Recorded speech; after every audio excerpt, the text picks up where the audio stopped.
Supreme court क्या चाहता है, उन सब बातों को ये पार्टी जो आज सत्ता में है वो स्वीकार करती है। वो तो हर केस में जाके रिव्यू फाइल कर दें। सबरीमाला का फैसला है सुप्रीम कोर्ट का, उसमें रिव्यू क्यों फाइल कर रहे हैं? क्या है जो दिल्ली के केसेस हैं, दिल्ली में जो व्यवस्था है उसके संबंध में जो सुप्रीम कोर्ट ने कहा है उसको तो नहीं ये फॉलो कर रहे हैं। इन्होंने तो एक ऑर्डिनेंस बना दिया है उसको बदलने के लिए। तो ये तो कोई तर्क नहीं हुआ कि सुप्रीम कोर्ट ने ये कहा है। सुप्रीम कोर्ट का सम्मान है और सुप्रीम कोर्ट ने जो कहा है उसकी एक बुनियाद भी है, क्योंकि इस बात को कॉन्स्टिट्यूशन में जो डायरेक्टिव प्रिंसिपल्स हैं आर्टिकल 44 उसमें ये संकेत दिए गए हैं कि ऐसा करना हम लोगों के लिए, देश के लिए अच्छा रहेगा। ये उसमें संकेत हैं, उसी को सुप्रीम कोर्ट ने दोहराया है। अब रहेगा कि नहीं रहेगा इस पर तो चर्चा होनी पड़ेगी।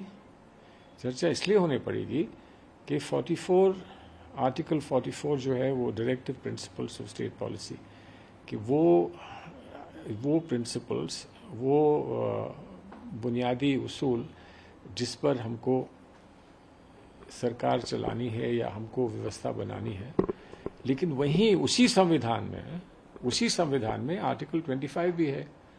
वो एक फंडामेंटल राइट है, आस्था का, विश्वास का, अपने अपने पूजा पद्धति का, वो भी आर्टिकल 25 है। तो आर्टिकल 25 को नज़रअंदाज तो नहीं कर सकते हैं।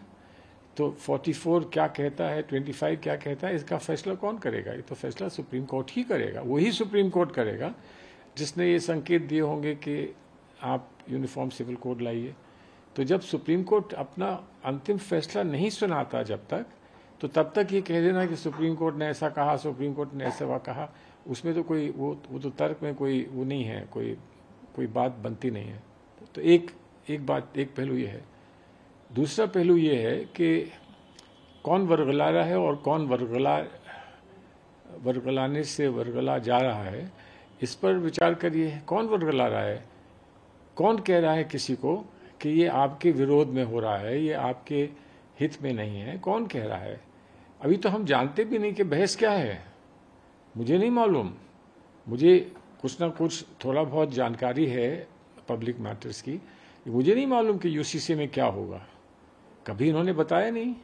हमने तो जो लॉ कमीशन की रिपोर्ट थी, 21वें लॉ कमीशन की रिपोर्ट पढ़ी थी। उन्होंने ये कहा था कि हमने अध्ययन किया, हमने सबसे बात करी, हमने सबको बुलाया, सबसे परामर्श लिया। मैं भी गया था। सबसे बात करने के बाद हम इस निष्कर्ष पे पहुंचे हैं कि अभी ऐसा करना जो है वो सही नहीं होगा। अभी इसका समय नहीं आया है।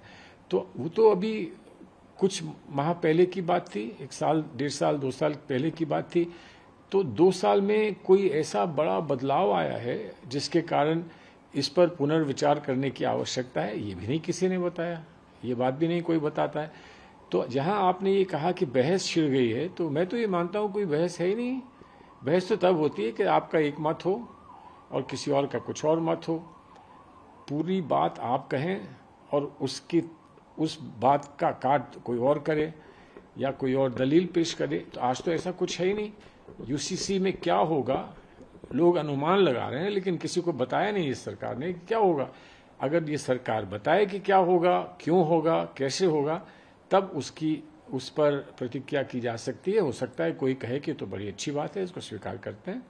हो सकता है कोई कहे कि नहीं, इसका प्रभाव जो है, दुष्प्रभाव मुझ पर पड़ रहा है, इसको मैं स्वीकार नहीं कर सकता हूं। तब बात आगे बढ़ेगी, तब पता लगेगा कि बहस में क्या होता है।